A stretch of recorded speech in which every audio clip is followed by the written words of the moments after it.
अरिहंतों को नमस्कार, श्री सीतों को नमस्कार, आचार्यों को नमस्कार, उपाध्यायों को नमस्कार। जग में जितने साधु गण हैं, जग में जितने साधु गण हैं, मैं सबको वंदू बार बार। अरिहंतों को नमस्कार।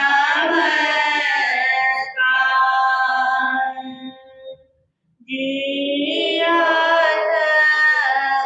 जोड़े गौरानों मेरी वंदना, जियत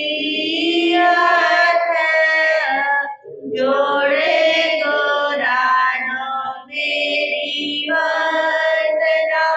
एक बार वंदना, हजार बार वंदना। एक बार वंदना, हजार बार वंदना। करोड़ बार वंदना, जी लाख बार वंदना। लाख बार वंदना, करोड़ बार वंदना। जियत जोड़े गौरानों मेरी वंदना।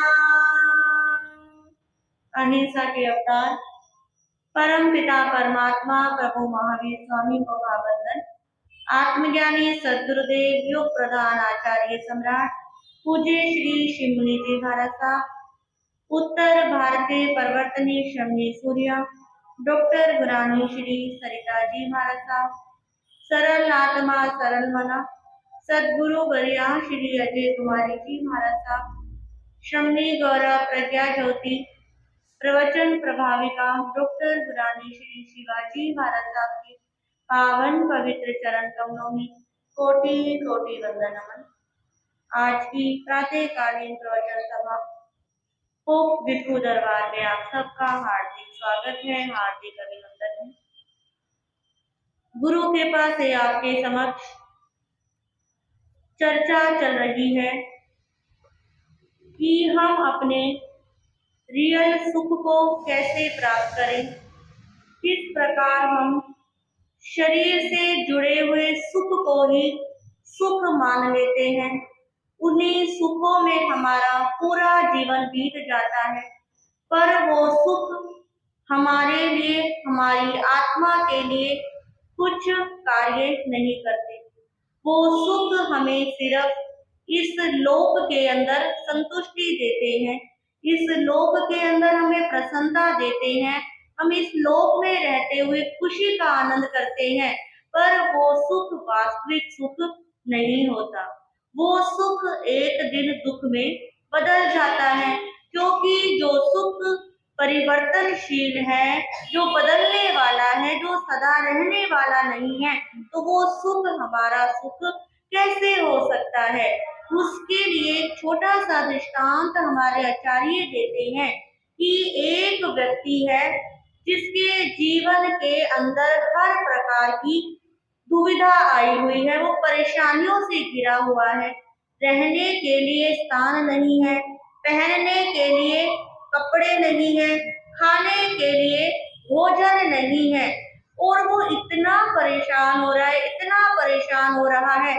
ऐसी परेशान हालत में वो अपने मित्रों के पास पहुंचा और मित्रों ने उसकी हालत देखी और कहा कि भाई तू बड़ा परेशान दिख रहा है। अरे मैं क्या बताऊं, मेरा जो घर था वो बिक गया है, मेरा बेटा मुझे छोड़कर चला गया है, अब मेरा बिजनेस में दिवाला निकल गया, खाने के लिए मेरे पास दाने नहीं है, पहनने के लिए मेरे पास क्या नहीं है, चप्पल नहीं है, जूते नहीं है। और उसके मित्र कहते हैं अरे ऐसा लगता है कि तूने अपने पैर के अंदर जो जूता पहना हुआ है वो जूता क्या है, बड़ा टाइट है। अब देख ऐसा लगता है कि जो दुख तुझे बाहर से मिल रहा है उस दुख को तो कोई बदल नहीं सकता, वो तो समय के रहते हुए क्या होगा, परिवर्तन आएगा। पर मैं तुझे कहता हूँ कि तूने जो अपने पैर के अंदर टाइट जूता पहना हुआ है, इस जूते को तो फिर क्या कर सकता है, बदल सकता है। इस जूते को तो अपने नंबर का जूता पहन सकता है ताकि तुझे चलने में क्या ना हो, दिक्कत ना हो।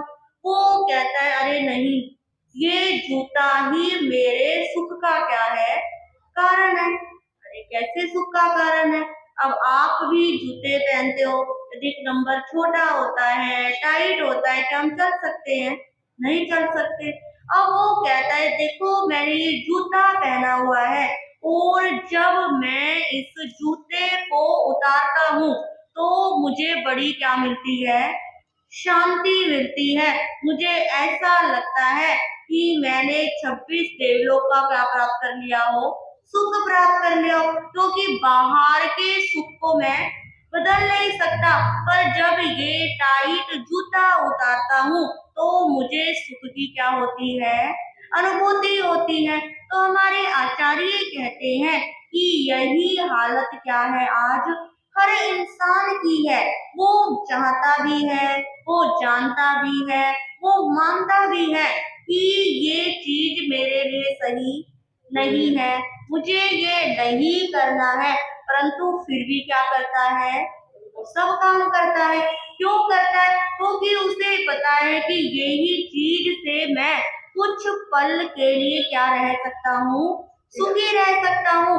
कोई चीज मुझे दुनिया में क्या नहीं कर सकती, सुखी नहीं कर सकती।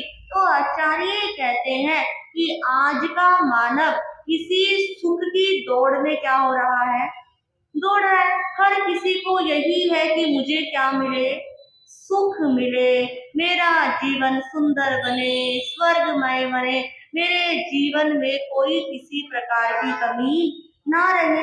परंतु आचार्य कहते हैं कि ये सुख हमारा सुख है ही नहीं। हमारा जो रियल में सुख होता है ये हमारी आत्मा में क्या होता है, विद्यमान होता है। और इस सुख को प्राप्त करने के लिए आज तक हमने कोई प्रयास भी नहीं किया। हम सिर्फ एक समाहित कर रहे हैं, समाहित में माला कर रहे हैं, स्वाध्याय कर रहे हैं, कुछ पढ़ रहे हैं, सिर्फ हमारा ध्यान क्या रहता है, इतने ही समय का रहता है कि अरे एक समाहित ली है, दो समाहित ली है, समाहित में प्रवचन सुन लिया, कोई धार्मिक पुस्तक पढ़ ली और क्या हो गई है, समाहित हो गई है। पर हमें रियल सुख की अनुभूति अभी तक नहीं हुई है। तो उसके लिए हमें रियल सुख की अनुभूति कैसे हो, उसके लिए कल हमने सेंटेंस रखा था, एक लाइन रखी थी कि हम अपनी आत्मा से क्या कहें, आई एम सॉरी। हम दूसरों को क्या बोलते हैं, गलती हो जाने पर मिनट मिनट पे आज के समय में सॉरी बोलना क्या हो गया है, बहुत बड़ा फैशन हो गया है। बच्चे को सिखाते हैं, कुछ भी करते हैं, सॉरी बोल लो, सॉरी नहीं बोला तूने, ये नहीं करा। पर हम दूसरों से क्या बोलते हैं, सॉरी बोलते हैं। हमारी ये आत्मा हमारे शरीर के अंदर है और जब तक इस शरीर के अंदर आत्मा है तभी तक हमारा क्या है, वजूद है, तभी तक हम जिंदा हैं, तभी तक हम चल रहे हैं, खा रहे हैं, पी रहे हैं, दुनिया की हर क्रिया कर रहे हैं। परंतु उसके अंदर दुखी कौन हो रही है, आत्मा हो रही है। इस शरीर के निमित्त से हम और कर्म का क्या कर लेते हैं, बंधन कर लेते हैं और भोगना किसे पड़ता है, आत्मा को पड़ता है। ये आत्मा ही नाना प्रकार की गतियों के अंदर क्या कर रही है, जन्म मरण कर रही है। किसके कारण कर रही है? हमारे खुद के कर्मों के कारण। कि आत्मा और कर्म जब ये दोनों मिल जाते हैं तो आत्मा के ऊपर नवीन कर्म क्या हो जाते हैं? बंधने शुरू हो जाते हैं। हम शरीर से किए हुए कर्मों की तो क्या मांग लेते हैं? माफी मांग लेते हैं। पर हमारे द्वारा किए हुए कर्मों से हमारी ये आत्मा दिन प्रतिदिन भारी हो रही है। इस आत्मा से हमने आज तक माफी नहीं मांगी। तो पहला सेंटेंस आचार्यों ने दिया कि हम कहें आई एम सॉरी। फिर दूसरा कहते हैं हम अपनी आत्मा से कह सकते हैं प्लीज फॉरगिव मी। क्या कहा? Please forgive me. आप कहोगे कि आई एम सॉरी कहा या प्लीज फॉरगिव मी कहा, बात तो क्या है? एक ही है। पर यदि गहराई से चिंतन करें कि सॉरी कहना तो एक क्या हो सकता है? बाहर की रूप में हो सकता है, जो हम चलते फिरते दिन रात दूसरों को कहते हैं। पर जब हम प्लीज फॉरगिव मी किसी को कहते हैं तो इसका मतलब क्या होता है? कि कृपया मुझे क्या कर दीजिए? माफ कर दीजिए। तो हम जब कृपा शब्द लगा देते हैं, प्लीज शब्द लगा देते हैं, तो यानी कि हम उस चीज की दिल से क्या मांग रहे हैं? माफी मांग रहे हैं। क्योंकि आचार्य कहते हैं कि सॉरी कहना एक शिष्टाचार हो सकता है, परंतु प्लीज फॉरगिव मी कहना ये एक क्या हो सकती है? साधना हो सकती है।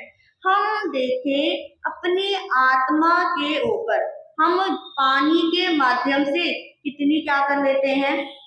हिंसा कर लेते हैं। पानी की एक बूंद में क्या है? कितने जीव हैं? हम अपने शरीर को सुविधा देने के लिए हवा के माध्यम से कितने जीवों की क्या कर देते हैं? वायुकाय के जीवों की हमसे आराधना हो जाती है। हम खाने के लिए, शरीर की पूर्ति करने के लिए वनस्पति काय के जीवों की क्या करते हैं? कितनी आराधना करते हैं। हम तेऊ काय के जीवों की कितनी क्या करते हैं? आराधना करते हैं। और जो जितना भी पाप लगा है उसका जो रिजल्ट निकल के आता है, उसका जो नेगेटिव प्रभाव होता है वो किस पर पड़ता है? हमारी आत्मा पर पड़ता है। आत्मा ही उससे क्या हो जाती है? भारी हो जाती है। लोगों का हमने दिल दुखाया है, लोगों से हमने कुछ गलत बोला है, गलत हमसे किया हो गई, उसके लिए तो आई एम सॉरी कह देते हैं। पर जो हमने छोटे छोटे बारीक बारीक जीवों की विराधना करी है, उसके लिए सिर्फ प्रतिकर्मन में पटियां पड़ी, 10 मिच्छामि दुक्कड़म पड़ा और क्या हो गया? प्रतिक्रमण कर लिया। और हम क्या समझते हैं अपने आप को? हम हल्के हो गए। और जैसे प्रतिक्रमण करते हैं उधर ही दूसरे क्या शुरू हो जाते हैं? वही सब क्रियाएं शुरू हो जाती हैं। पर प्रभु कहते हैं कि हम खुद अपने आप को चेक करें कि इस जीवन में रहते हुए कितने ऐसे पाप है जो मैंने जानबूझकर करे हैं, कितने ऐसे पाप है जो मैंने अनजाने में किए हैं। और पाप करते हुए भी जो अनजाने में हो गए उनको तो हम क्या नहीं गिनते हैं? पाप ही नहीं गिनते हैं। और जो पाप हमसे छोटे छोटे होते उनको भी हम क्या नहीं मानते हैं? पाप ही नहीं मानते। हम सिर्फ अपने जीवन के अंदर बड़े पाप क्या करते हैं? पाप मानते हैं। और उन पापों की भी बाहर से तो क्या मांग लेते हैं? क्षमा मांग लेते हैं। परंतु अपनी आत्मा से हम एक बार भी ये नहीं कहते कि प्लीज मुझे क्या कर देना? माफ कर देना।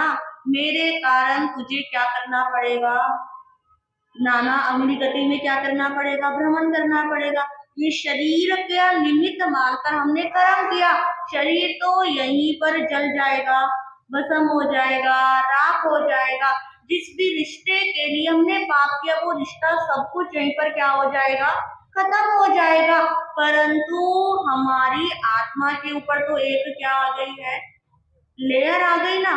कहते हैं कि एक शीशा होता है, शीशे के ऊपर धूल लग जाती है। आप गाड़ी चलाते हो, गाड़ी का शीशा, घर का शीशा, घर में जो लगे होते हैं उन शीशों को हमें क्या करना पड़ता है? साफ करना पड़ता है। जब हम शीशे को साफ करते हैं तभी तो चेहरा साफ दिखता है, रास्ता दिखता है, कुछ भी लगा लीजिए। उसी प्रकार कहते हैं हमारी जो आत्मा होती है ये भी एक शीशे की तरह होती है, और इस आत्मा के ऊपर भी रोज रोज क्या चढ़ती रहती है, धूल मिट्टी चढ़ती रहती है। इस शरीर के ऊपर धूल मिट्टी चढ़ती है तो क्या करते हैं, स्नान करते हैं, कपड़े बदलते हैं, फेशियल करते हैं, डाई कराते हैं, शरीर में जो कुछ भी होता है उसके लिए हम क्या करते हैं, प्रयास करते हैं। परंतु हमारी आत्मा जो एक साफ और स्पष्ट है, जो एक शीशे के समान है, उसके ऊपर धूल आ गई है, उस धूल को दूर करने का हमारा कोई प्रयास नहीं रहता। हम झूठ बोलते हैं, चोरी करते हैं, माया करते हैं, छल कपट देते हैं, हिंसा करते हैं, ना जाने कितने कितने हम क्या करते हैं, पाप करते हैं। परंतु उसका भुगतान किसे करना पड़ता है, आत्मा को करना पड़ता है। तो ज्ञानी जन कहते हैं कि ध्यान में बैठकर 5 मिनट के लिए हम कुछ चिंतन नहीं करें, सिर्फ ये ही शब्द बोले, please forgive me, please forgive me, please forgive me. ऐसा करने से हमारा जो ध्यान है वो बाहर की दुनिया से हटकर भीतर की तरफ जाएगा। हमारे भीतर जो आत्म तत्व विद्यमान है उसके हम थोड़ा सा क्या होंगे, नजदीक होंगे। और सबसे सच्चा साथी हमारा कौन है, हमारी आत्मा ही है। हम किसी दूसरे से सलाह मांगते हैं तो वो सलाह देने में क्या लग सकता है, समय लग सकता है। पर जब हम कोई गलत कार्य करते हैं तो सबसे पहले हमारी आत्मा हमें क्या करती है, मना करती है। बाहर की दुनिया में अपने आप को सच्चा साबित करने के लिए आपको वकील मिल जाएंगे, पर हमारी आत्मा का कोई वकील नहीं है। इस आत्मा के तो सिर्फ भाव ही क्या है, वकील है। तो क्या कहा कि क्या चिंतन करना है, प्लीज फॉरगिव मी, मुझे क्या कर दीजिए, माफ कर दीजिए हे आत्म देव, कि इस शरीर के चक्कर में, इन मोहों के कारण, ईर्ष्या के कारण मेरे से इस जीवन में भी अनंत कर्मों का क्या हो गया है, बंधन हो गया है। और उस कर्म को बांध कर हम क्या हो जाते हैं, भूल जाते हैं। और जब अगले जन्म में वो कर्म उदय में आते हैं, और आज के समय में तो क्या है, साक्षात ही दिखने को मिलता है। हम साफ साफ कहते, देख इसने ये मेरे साथ ऐसा किया था, इसने उसके साथ ऐसा किया था, तभी इसको इसका क्या मिल रहा है, परिणाम मिल रहा है। तो हमें क्या चिंतन करना है, प्लीज फॉरगिव मी। जब हम ये चिंतन करेंगे तो हमारा मुक्ति का मार्ग क्या हो जाएगा, नजदीक हो जाएगा। क्योंकि जो धूल लगी हुई है वो क्या हो जाएगी, हट जाएगी। मुक्ति तो सभी कहते हैं, मैं पूछूं आपसे, सब कहाँ जाना चाहते हैं, सब बड़े आराम से कह देंगे हम कहाँ जाना चाहते हैं, मोक्ष में जाना चाहते हैं। वो रटे रटाए शब्द, सुने सुनाए शब्द की एक हमारा लक्ष्य होना चाहिए। परंतु वो लक्ष्य निर्धारित करना कुछ नहीं होगा जब तक हम क्या नहीं करेंगे, चलेंगे नहीं, हम ये तय नहीं करेंगे कि अब बहुत हो गया, अब और कर्म का बंधन नहीं करना, अब और नए संबंध नहीं बनाने, अब और नए पापों के अंदर प्रवेश नहीं करना। अब जो हो गया वो हो गया, उन पापों से भी क्या हटना है, पीछे हटना है, और आगे नवीन पाप ना करने का भी क्या लेना है, संकल्प लेना है। यही हमारी रियल में और वास्तविक क्या होती है, साधना होती है। इसी साधना को जब तक नहीं करेंगे तब तक भटकते रहेंगे। उस साधना को यदि प्राप्त करना है, अपनी आत्मा के नजदीक पहुंचना है, तो पहले अपनी आत्मा से क्या बोलना है, आई एम सॉरी। और दूसरा सेंटेंस क्या बोलना है, प्लीज फॉरगिव मी, कि चिंतन करना है, अपने आप को देखना है। कुछ जैसे जैसे धीरे धीरे आप शुरू करोगे तो कुछ दिन तो मन भी नहीं लगेगा, आप बोर भी हो सकते हो। कुछ दिन के बाद धीरे धीरे करके जो जो पाप हुए वो पाप याद आने लगेंगे, और जैसे ही याद आ जाएंगे उन पापों को भावों से क्षमा मांग लेंगे तो देखना ये आत्मा एक दिन हल्की हो जाएगी। आपको खुद में लगेगा कि मैंने क्या किया है आज, अच्छा काम किया। जब आप समाई करते हो तो क्या लगता है, चलो आज का दिन क्या हो गया, सफल हो गया। जिस दिन समाई नहीं करते या गुरु के दर्शन नहीं करते, मन में क्या रहती है, बड़ी बेचैनी रहती है। तो इस आत्मा को यदि पाप कर्म से हल्का करना है तो हमें कोई रास्ता क्या करना पड़ेगा, अपनाना ही अपनाना पड़ेगा।